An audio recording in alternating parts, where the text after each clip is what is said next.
If you're one of those people that have been having sleepless nights over the increase in the express entry draw lately, you are not alone. I just want to let you know you are not alone. But here is how you can improve your express entry score. I'm going to list at least 8 in this video. Sometimes adding a spouse can increase your score and it can also reduce your score. The 1-year National Youth Service, it is 1 year and it can also be used as a work experience. If you are, say, 30 years old or more and your spouse is below 30, whether the spouse is the guy or the woman, please make sure that the younger person is used, because that extra 5 or 6 points is something. Hey guys, welcome back to the channel. My name is Yemisi. On this channel, I create lifestyle videos. I make videos about settling into Canada as an immigrant, whether as an international student or as a permanent resident or as a foreign worker or as a visitor. Everything about coming to Canada basically. So I hope that you enjoy it here.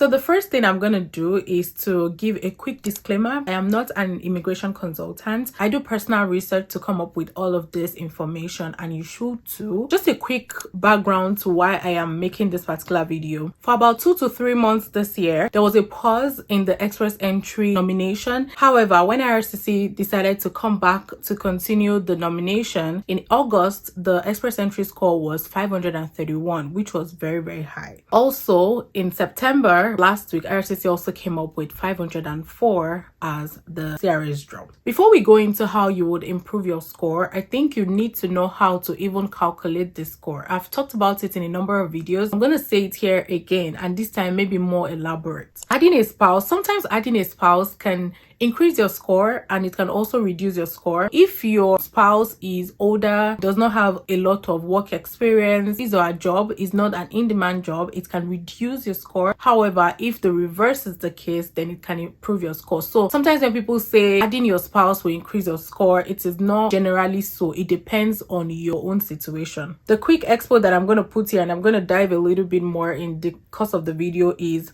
let the principal applicant be the younger person. So in that CRS link that I'll leave in the description box for you, you're going to fill in all of your details. So your age, your work experience, your level of education, if you have a sibling here in Canada, and all of that. And I would break down some of the points for you. And all those points will be without spouse. Okay, another thing I'm going to do is to leave a link in the description box that also gives you the criteria for the CRS breakdown. It breaks down how the points are being distributed, whether you have a spouse or you don't have a spouse. So it's like a tabular form. Try to open it on a desktop and not a phone so that you can see it clearly. So you'll see the points that you'll get if you're a single individual, and you'll see the score if you have a family, whether it's just you and your spouse or you, your spouse and your children. It has that breakdown for you. I'll leave it in the description box. I feel like it's going to be very, very helpful for you. You're going to be evaluated based on a number of factors. For those that do not know, your age without a spouse, if you are 18 years old, you get 90 points. 19 years old, you get 105 points. If you are 20 to 29, you get 110 points, which is the highest in that particular range. If you are 30, then it begins to drop -1, -6. So it's like 30 years old has 105. 31 has another score like that. So the apex of the score is when you are 29, you still get 110 points. However, after that, the points start to decline. And if you have a spouse, the point even starts from a lower points. If you are 20 to 29 with a spouse, I think it's about 102 thereabout. Just go through that list and you'll see a lot of information on there. With the work experience, if you have a Canadian work experience, then you get points for that as well. If you have a Canadian education, you get 30 points. English test is also something that you would be evaluated against. So try to have a high score in your English test so you can either write the CELPIP, the IELTS examination. By the way, for those people in Nigeria, there is now CELPIP in Lagos. So you can only write CELPIP in Lagos as of now, and it was just introduced recently. For your level of education without a spouse, if you have just your BSc, which is your undergraduate degree, you get 120 points. If you have your master's, you get 135 points. If you have a PhD, then you get 150 points. If you wrote a French test, which I would advise if you have an interest in it or if you are quite confident to write the French test, then you should, because you also get additional points for that. If you have a sibling or a spouse who is a PR or citizen in Canada, you get 15 points for that. And all of these points might look so tiny until IRCC sets a draw for, say, 500.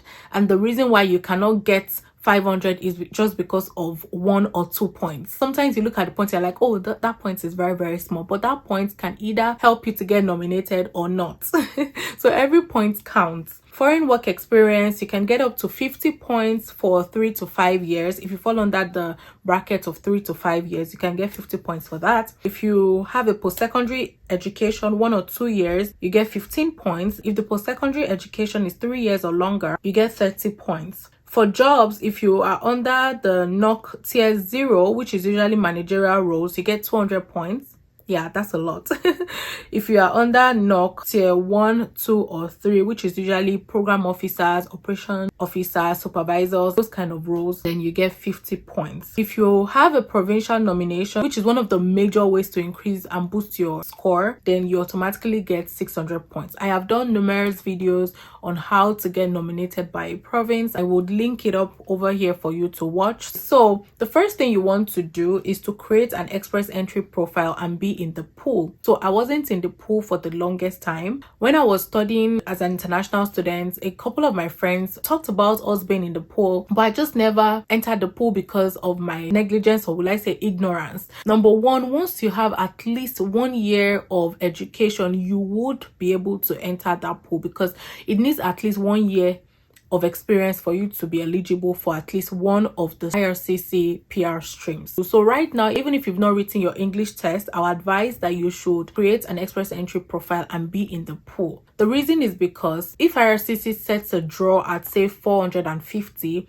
and you have 450, you might not be picked because they'll look at the people that were in the pool at a particular time. So if you did not enter that pool at that time, you could also not be nominated. And I know this from a near experience. To boost your score, I have 8 ways that you can do that. The first one will be ensure you get a very good English test score. Either writing your CELPIP or your IELTS, ensure that your test is very high, especially the listening test. For example, in CELPIP, the highest score in CELPIP is 12. For IELTS is 9. So if you can get 9 or 8 in IELTS for listening test, that is a very good one. I mean, it's good to get 9 or 8 across all the 4 tests, but I'm saying that with listening tests, and you can try it, try to go through that CRS score breakdown, put in your listening test as the highest, and you see the difference in the score. It might just be like 5 points difference, but like I said, 1 point makes a difference when it comes to nomination for express entry pool. What I wrote down was, until your score looks competitive,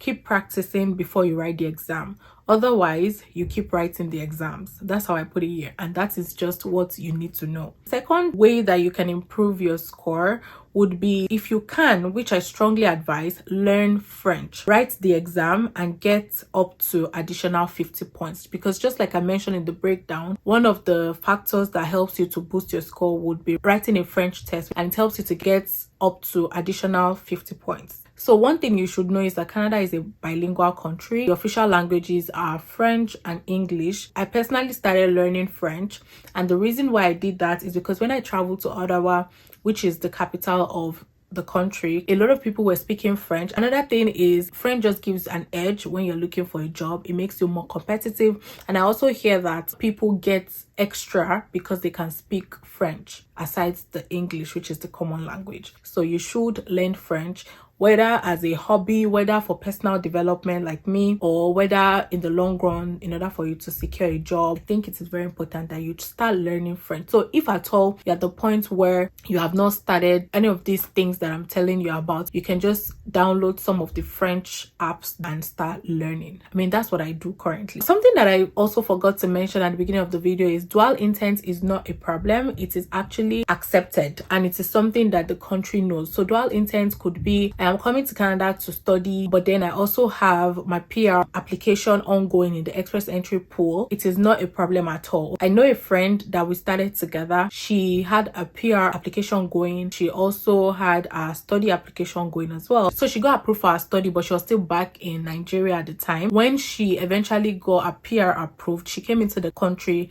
as a permanent resident and could pay lower tuition fees as a permanent resident. So dual intent is not a problem at all, just so you know. Another way to improve your score is to study in Canada. So if you're one of those people that feel like you have your BSc, you don't really have, maybe you have just 1 year experience or 2 years of experience, and you've calculated everything, your English test and all, and you're not getting a score that is competitive enough, I'll advise that you should come to study in the country, because not only do you get 30 points for a Canadian education, you also get points for getting an extra degree. So it could be your master's, it could be a diploma program. You get additional points for coming into the country to study. Also, after you graduate, you can explore any of the PR programs. So it could be express entry, CEC. You could also explore the provincial nomination program, which is also one of those programs that I've talked about a couple of times on this video. So provinces like Saskatchewan, I've mentioned before that when you're in Saskatchewan, you have a permanent job. After 6 months, you can apply for the provincial nomination pathway under the international student stream or graduate student stream. You can explore any of the provinces for provincial nomination. The next one would be level up your education. This is another way to improve your score. If you cannot afford international student fees in Canada, then you can go for masters in your country after your BSc. You may be thinking it may take too long, but before you know it, you are done. For example, I realized that if you take a postgraduate diploma for even 8 months, it is considered as 2 degrees, which is whether you had your BSc and then you go for a postgraduate diploma, it is considered as 2 degrees and you get points for 2 degrees. So it could suffice for you if you cannot afford international student fees, that is coming down to Canada to study. This next point is for my people in Africa, especially Nigeria and Ghana. And I'm saying Nigeria and Ghana because I know that we both have the same system where once you're done with your university, you can go for the 1 year National Youth Service. It is 1 year and it can also be used as a work experience. So for those people that say I've never worked, but I just finished my NYSC, which is what we call National Youth Service Corps in Nigeria and in Ghana as well. For those people that say that, you actually do have a work experience. So when you write your test, when you're trying to fill your CRS information and your express entry profile, you can put in that you have 1 year work experience. The only thing though is that you have to get your reference from that institution where you worked. The next one would be principal applicant decision. Please, if you are married, use the younger person or the person that has more work experience, a higher level of education, higher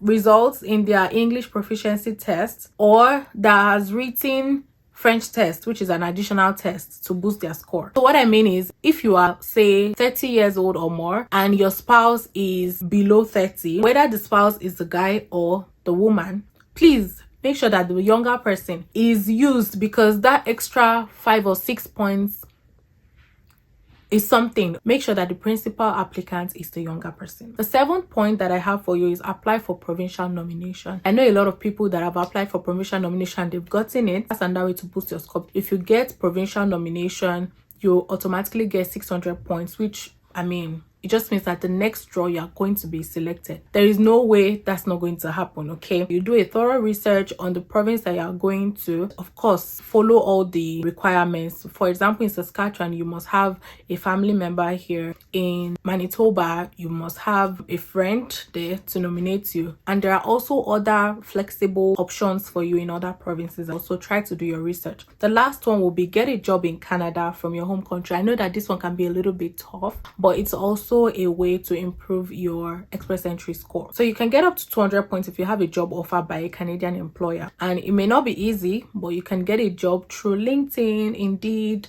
and a couple of websites, or even through referral. If you have any friend that is residing in Canada, always be on their neck. It's very tough to do that, by the way. Reach out to them to indicate interest in whatever company or whatever roles that you want.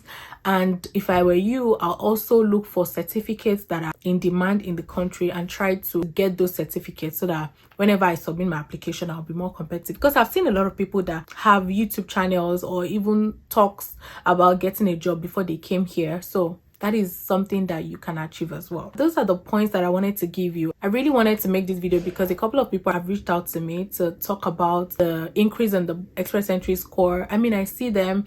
A lot of us are affected by the increase in score as well. So I understand your plight, but I know that it's even more painful when you're out of the country. And I hope that you got a thing or two from it. If you are already here in Canada, whether you are on your way to being a permanent resident, or you are already a permanent resident, or you're a citizen, please let us know other ways to boost their express entry score. Thank you so much for watching this video. Please don't forget to like, share, and subscribe, and I'll see you guys in my next one.